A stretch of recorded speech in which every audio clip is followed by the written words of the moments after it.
Bonjour, dans cette vidéo, je souhaite vous parler du livre de Didier Pleu, Développer le self-control de votre enfant.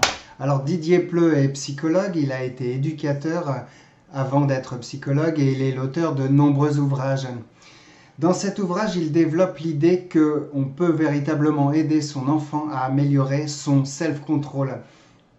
Il oppose le temps jadis qu'il a connu puisqu'il a plus de 60 ans, où régnait véritablement l'autoritarisme, pendant lesquels les enfants pouvaient être gênants, on donnait peu d'affection à l'enfant et il devait obéir sans discuter.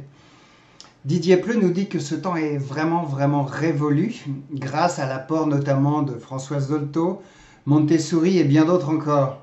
Mais il nous dit que la tendance actuelle peut être parfois à l'enfant roi, un enfant à qui on veut éviter toute frustration et cela peut entraîner chez lui l'échec scolaire, de l'angoisse, de l'agressivité et même de la colère et parfois le mener à l'addiction. Il nous dit que le self-control peut se développer évidemment tout en douceur. Il va s'agir de ne pas traumatiser son enfant et on peut même développer le self-control chez le tout petit. On ne peut pas vraiment répondre tout le temps à ses besoins tout le temps, on n'a pas le temps. Cette méthode est basée sur les neurosciences. Il nous dit vraiment que l'enfant, lorsqu'il pleure alors qu'il a mangé, c'est peut-être tout simplement un petit problème de gastro, ou peut-être qu'il ressent un inconfort, ou donc ça le met en colère, ou peut-être qu'il a envie de faire un câlin, de rester avec vous.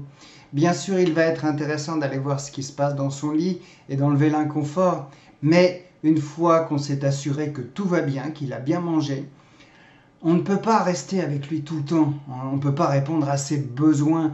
L'enfant, il est insatiable de câlins, de votre présence, il veut à tout prix vous garder. Mais on peut lui apprendre qu'on ne peut pas avoir tout de suite, et ça va vraiment lui servir dans sa vie d'adulte. Même pour dormir le soir, il peut faire traîner les choses en longueur. Il refuse de s'endormir tout de suite. Il veut encore votre présence et vos câlins.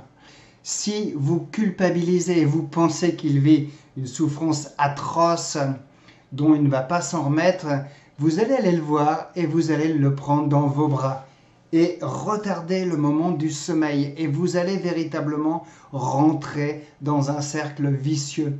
Dans les faits, votre enfant ne vit pas une frustration énorme, mais plutôt la frustration de ne pas pouvoir avoir tout de suite, de ne pas vous garder. Ne vous inquiétez pas, il va s'en remettre et vous allez pouvoir vous aussi dormir, être plus reposé le lendemain. Il va s'en remettre de toute façon et vous lui donnerez beaucoup plus d'attention le lendemain. Dans son livre, il nous dit qu'il est bon de mettre des limites, de fixer les heures du repas, de coucher, afin de mettre véritablement un cadre à l'enfant. Évidemment, l'enfant va avoir du mal à respecter le cadre et il ne s'agit pas d'être trop rigide, mais de faire appliquer les consignes tout en douceur. Une des idées majeures de son livre est, dès que votre enfant peut parler, c'est de mettre des mots sur ce qu'il ressent.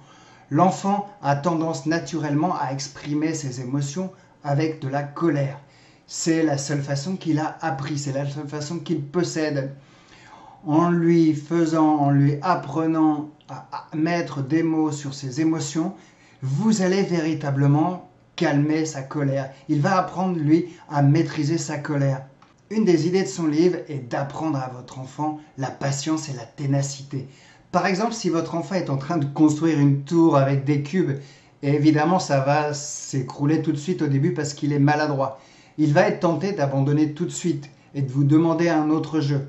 Évidemment, vous pouvez lui donner un autre jeu, mais si vous cédez tout de suite, il ne va pas apprendre à empiler les cubes. Si au contraire vous l'aidez et qu'il réussit donc à empiler ses cubes et ça ne s'écroule pas, vous allez lui apprendre la patience et la persévérance.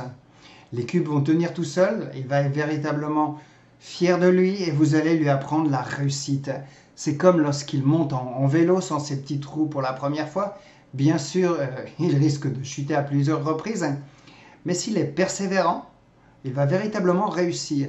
Et pour lui, ça va être un véritable exploit. Il va s'empresser de vous montrer qu'il a réussi par lui-même, avec de la patience et de la persévérance. Une des idées fondamentales de son livre, c'est d'apprendre à votre enfant le partage et l'empathie.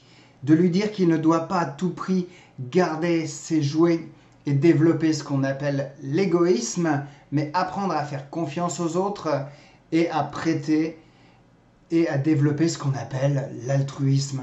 Concernant l'empathie, vous pouvez apprendre à votre enfant à développer ce qu'on appelle l'intelligence émotionnelle. C'est le fait de comprendre les émotions des autres et d'agir en conséquence.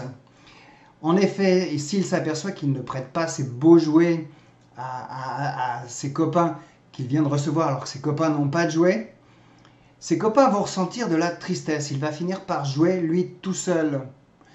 Le fait de comprendre que lorsqu'il est égoïste, ses copains ressentent de la tristesse et qu'il finit tout seul, va développer en lui ses capacités à vivre en société et à faire confiance aux autres.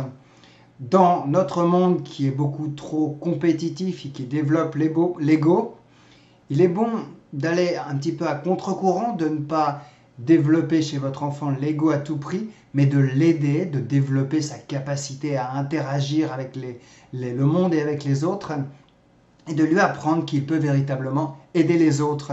Une des dernières idées qu'il développe dans son livre, c'est que l'enfant n'est pas tout seul maître à bord. Bien sûr, il peut discuter des loisirs qu'il a envie de faire avec ses parents.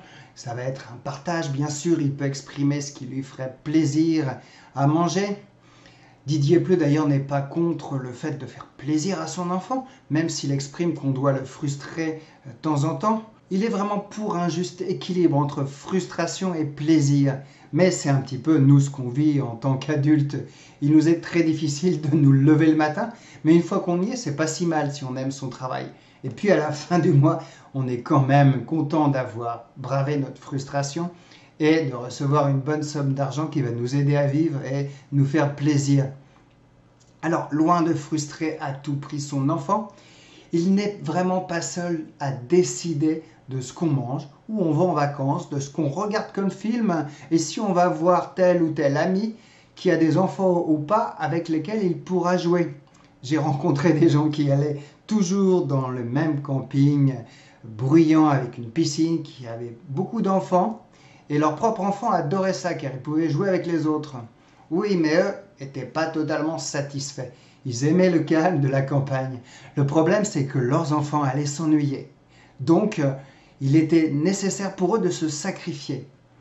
Nous avons aussi le droit de décider pour nous ce que nous voulons. Et même si votre enfant n'est pas d'accord, rappelez-vous que vous allez lui apprendre qu'on ne peut pas dans la vie avoir tout de suite.